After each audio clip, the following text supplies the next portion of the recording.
Hello and welcome to Kitten Butt Unleashed. Please be aware that there will be adult situations and curse words throughout my show. If you're okay with that, then welcome. If not, see you next time.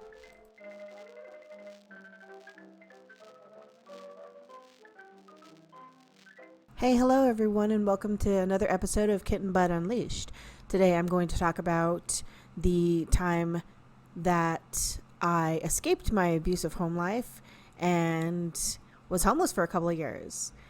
It was by far the best decision that I ever made at that point in my life, and I would absolutely do it again, because if you have to get out of an abusive situation, you have to do what you have to do. I was incredibly lucky to find a transitional living housing provided by Covenant House of America. And I know that Covenant House also exists here in Canada, which is pretty good. You know, if you're between the ages of 18 and I think 25, you can access these services. So do it if you can. If you're over that, I have no idea what resources are out there, because it's been literally 20 years since I had to use these services. But I would absolutely, obviously, still be researching any resources that I could if I needed these services. But if you can find them, take advantage of them and get out of whatever crappy situation that you're in, because you need to live for spite. Well, you need to live for whatever reason that you have for living, but for me it was spite and happiness, person to survive out of what I was raised in. So the way it happened was that I had a partner, a boyfriend at the time, who convinced me to go to Covenant House in Los Angeles. I don't know how many Covenant houses there are in Los Angeles. I only went to the one. If you find it, good for you. Access them if you need it. Refer people if you need it. Obviously, there's problems with every organization, but it was what I needed at the time, and I dealt with whatever negative things that I had to at the time, which for me was not that negative. When I went to Covenant House, I think I was like 19, and the worst thing that I had to suffer there was curfew. Boo-hoo. And sorry guys, I mean, curfew is the biggest struggle that I had, to live at a place where I had my own bed. Granted, I didn't have my own room because I had to share with 3 other girls, which was totally fine by me, because everybody just, that you had to be out during the day and you had to go to work or go to school and do your things. So again, curfew, was not even the biggest issue ever at that place. And what was the other ones? Sometimes like people would steal from me, like only one specific person would steal from me and whatnot, and I don't remember a lot of fights, because I know there was like cameras in certain places, and like certain rules, like don't fight, don't try to kill each other, don't drink, don't have sex in the public areas, and basically don't get caught and don't make a scene, and you can keep living here, it's fine. If you know about Covenant House, you know that it's a Catholic organization, but they didn't impress upon us any Catholic morals or Christian morals or anything like that, so that was great. There was a weekly like go to church group that you could go to or not go to, and I just didn't, and it was fine. Even though I was also raised Catholic, I was like, no, I'm not gonna go sit in church and do mass and eat the silly little bread. It's not gonna happen. But as many people might say and agree with me, they did the proper actual Christian thing and helped people in need, and that was what I needed at the time. Anytime that I go through the story in my head or telling anyone about how it was that the whole process of going there, I get a little teary and upset, obviously, and slightly distracted because it was kind of hard to be on the waiting list to get into Covenant House. So I don't remember why I decided to go and live at my grandpa's old house, which my uncle was inhabiting at the time, but I that's where I was, and I had to make a phone call every single day at a certain time that I made on a payphone. Yes. And put in 25 cents. Yeah, 20 years ago, it was 25 cents to make a call to people on these magical devices. Though I don't want to infantilize you youngins too much, because obviously payphones still exist. And yeah, so I would call on a payphone every day to hold my place on a waiting list to get a bed at Covenant House. And I was living technically with my uncle, even though I was in my mother's old bedroom and starving, by the way. So I was spanging for money, and if you don't know what that is, you can look that up.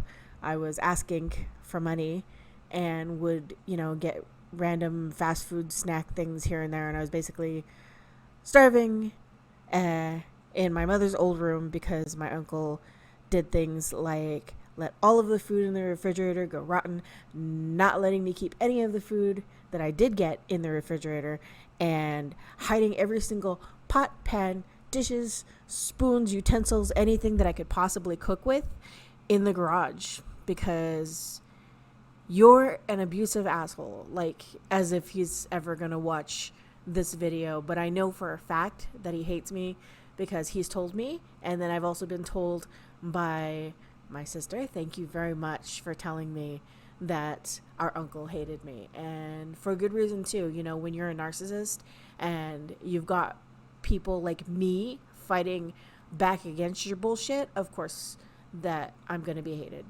And good fucking riddance. You starved a teenager. Good for you.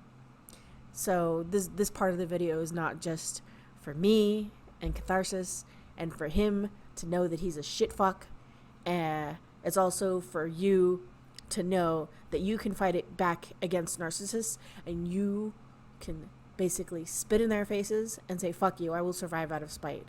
I will endure, and you can't fucking stop me. That's it. So, whatever. Okay? And anyways, so I would call every day of the week. I think it took like 2 weeks or something like that to finally get a bed. And when I finally got a bed, I had to wait a couple of days, or was it like 2 days or something? And they're like, just come with whatever you have. So I had like a backpack and a change of clothes and probably some sketchbooks because, artist. I've always been an artist. So I went and I slept on the floor there at Covenant House, and I had the best sleep of my life because it was the most silent anything had ever been in my life. I grew up in a household with extreme noise problems where my brother would play music in his room on a loop 24 hours a day, and you could hear it basically down the block. And he would lock his room and leave out the window, and the music would be on every single day, all the time. And so I had to deal with that, as well as he was in the only bedroom in the house that wasn't my grandma's, and I was sleeping on a reclining couch. I'm pretty sure my sister had sort of moved out and was living with her friends. Sorry, you can correct me if I'm wrong, Lise. I don't know exactly where you were. I'm pretty sure you were living with your friends, which was good for you, sort of a thing. But obviously, I didn't have any friends, definitely not to live with. So, yeah, I was sleeping on a reclining couch, and then I was sleeping on a bed that we had found in the trash, and a bed frame that we had found in the trash, and we had a mattress somewhere in the house. I don't know. Okay, my grandma was a pack rat, so we had just things around the house, and so I was sleeping in what would have been the dining room And that's where my boyfriend at the time convinced me, hey, you're living in a shitty situation. Maybe you should like go to this other place that I actually live at, and you could have your own bed and maybe a little privacy. And yeah, I mean, I probably did fight back a little bit, like, oh no, it's not that bad, it's not that bad, it's not that bad. But it was actually far worse than he even knew about. And I'm really glad that he convinced me to, even though we had horrible falling out and a terrible breakup. And also, he was a cheat and a liar. The one thing that he was honest about was the fact that he noticed that I was living in a horrible situation. And for that, at least, I will say super thank you every time, because living at Covenant House was probably, again, like I said at the top of the video, one of the best decisions that I ever agreed to, and I would do it again. Okay, so I had a bed in a room. It was bunk beds at Covenant House, and shared it with 3 other girls, and I had my own closet. I grew up with keeping my clean clothes and dirty clothes in separate trash bags so that I could get dressed, because I don't know, the dressers were full of other stuff that wasn't clothes. But I had my own closet, and I get to keep my shoes in there and my backpack and everything. And I had my own bed, and I got to make my own bed, and nobody was stomping on that with their dirty feet and dirty shoes. And if you know me, you know that I have a huge problem with that, specifically with anybody getting on my bed with shoes or just getting anywhere in my sleeping conditions. Obviously, if you can see behind my head, you can see my bed, which is not made, but that's a struggle for me and my husband, because, you know, I like made bed. He doesn't care. But no shoes on the bed, and basically no shoes in the house, because I don't like that shit. It's gross. So I had my own bed, and I got to make my bed every day, and it got to stay that way. So every time I would go out for the day, go look for jobs, go have a job, go to school, etc., so forth, and come back, my bed would still be made, because nobody was allowed to touch it. But on top of that, nobody wanted to touch it. So it was cool to have like the respective boundaries in that place that I did not grow up with at all. Also, other things, like I did gain a small community in there. Maybe not necessarily super close friends all the time, every time, but I did have a community of friends, and the staff there was really nice. And this is just all very important as a houseless, homeless, to young 20-something teenage person, even as a almost 40-something year old now. Actually, I'm like 38, and I'll be 39 this year. It's still very important to have community, and I really miss that sort of aspect of Covenant House. And my time there was well spent. It was great, and I had the structure that I never had, and I had the boundaries that I never got, and the privacy that I never got. And I really appreciate Covenant House as a whole, and any other programs like it. Maybe not the Way In, because that was run by Salvation Army, and they're kind of hateful assholes, so maybe not them. But for some reason, Covenant House was cool, so I would do it again. That was my homeless experience, at least in minimal detail, with a little bit of past family trauma thrown in for you. So I hope you enjoyed that little story. And I guess the whole takeaway of this, the biggest takeaway, is that community is super important. And you can still be houseless, obviously, but not be homeless. I know wording is very important to some people, even to me, obviously, but not in this case, since I did consider myself a homeless person from the ages about 19 to 23, which is when I was staying there. And then, like, because I left, I did gain confidence and power when I did have to go back and live with my grandma's house, at my grandma's house again, and was able to hold up my boundaries and leave when I needed to, and live with other friends. Even if it wasn't at Covenant House, I could live with other friends and find safe places. So build community, guys. Do the best you can. Do your best. Do what you can. Speaking as a very shy, awkward, autistic person who has a really hard time connecting with people because being vulnerable is like getting my soul burned, and it feels horrible. Just do what you can. Make friends, build community. Just, I don't know, be kind.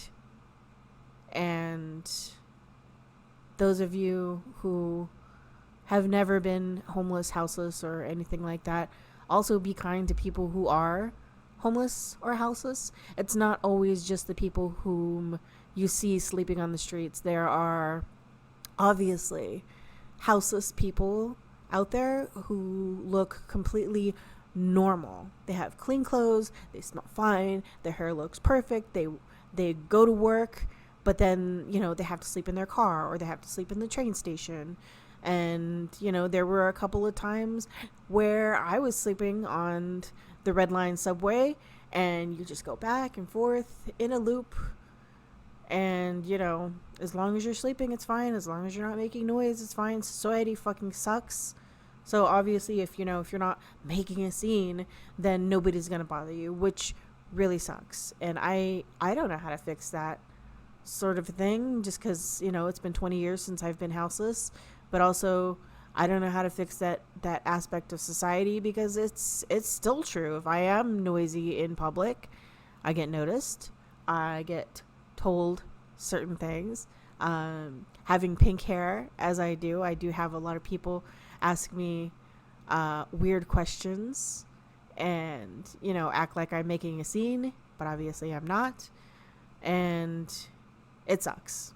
Society sucks. And I don't know, we're all working to sort of figure out how to break the system, because this system is fucked up.